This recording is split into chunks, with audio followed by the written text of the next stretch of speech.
This one got a princely racket. That's what I said now. Got some mixing up on his jacket. Ain't in his head now. Two successful franchises merge in hopes of making tons of money in LEGO Rock Band. Not exactly news, but the past LEGO ventures with Star Wars and other film properties have fared much better than their Bionicle line. Will merger magic strike triple platinum this time around, or is LEGO Rock Band just another brick in the wall of Me Too music games?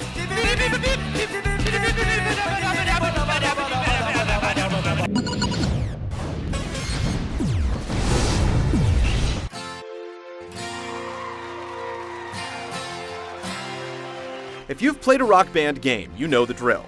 For the uninitiated, you can play any song on the disc from the get-go, solo, with full band, or anything in between. The competitive tug-of-war and score duel modes are missing in action, as well as any form of online play. The more gamey conceits are found in the story mode. Create a LEGO person, form a band, and play gigs, gain fans, and cash. Except instead of cash, it's bricks, the currency and very life force of all things LEGO. These bricks let you acquire more modes of transportation for new gigs, hire personnel to raise fans and bricks, and purchase body parts for your rockers and bric-a-brac to customize your pad. Gigs usually consist of playing songs or a set, but you'll occasionally experience flashbacks and step into the LEGO monocolored pants of rock luminaries like Bowie or Queen. Likewise, there are rock challenges that throw a bit of LEGO narrative into the mix, where your playing affects what happens in the background. Most of the time, though, you're too busy staring at the highway of incoming notes to notice. The 40-plus songs included have been chosen to be kid-friendly, with a heaping pile of classics and some newer hits that fall under the emo banner. There's nothing more risque than, say, questionable Bryan Adams number, Summer of '69.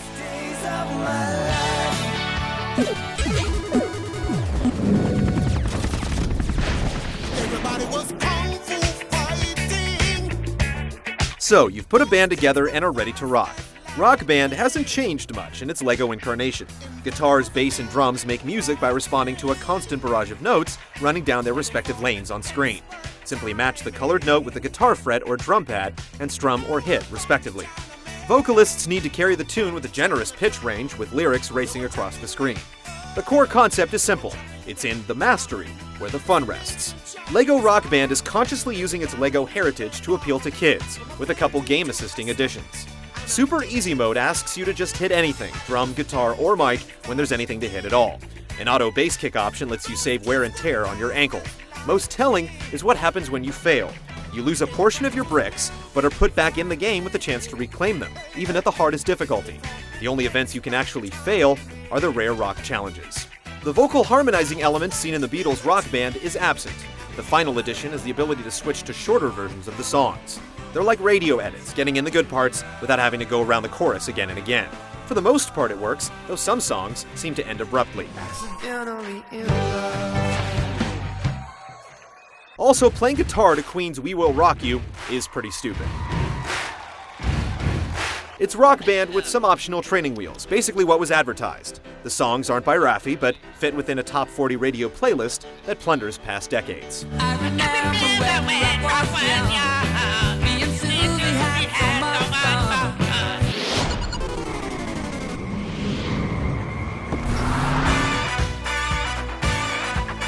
The game starts with a promising opening, aping Rock Band's own Van Odyssey, with occasional pantomimes in the story section as well. A lot of the unlockable items aren't specifically LEGO, nor are many parts of the background. The result ends up feeling like a missed opportunity to inject some LEGO flavor into the presentation. Purchasing things like bricks instead of building them, even if just in name, seems fundamentally un-LEGO-like. Half the fun with LEGOs should be building, and even with the constant unlocks, it never seems to live up to the ideal of customization you'd expect. Any game with the Ghostbusters theme is already on a pedestal, but the song list looks a little thin and not as consistent as we've seen in games based on specific bands. This is probably what happens when a game relies on the banner of family friendliness instead of a solid musical motif.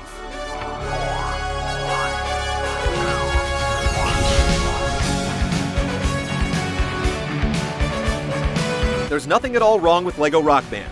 There's some fun songs to rock out to, all with most of the functionality of its big brother, and a handful of alterations to make the game easier. It's $10 less than most titles, but it costs a tenner to export the songs. There's no instrument bundle, so if you don't already have an arsenal of plastic instruments, you'll need to buy them separately. The LEGO appeal is ultimately superficial, so you'll only really buy this if you like the music. If the 40-odd songs seem like a good deal for $50, then pawn the Fender Stratocaster and start rocking.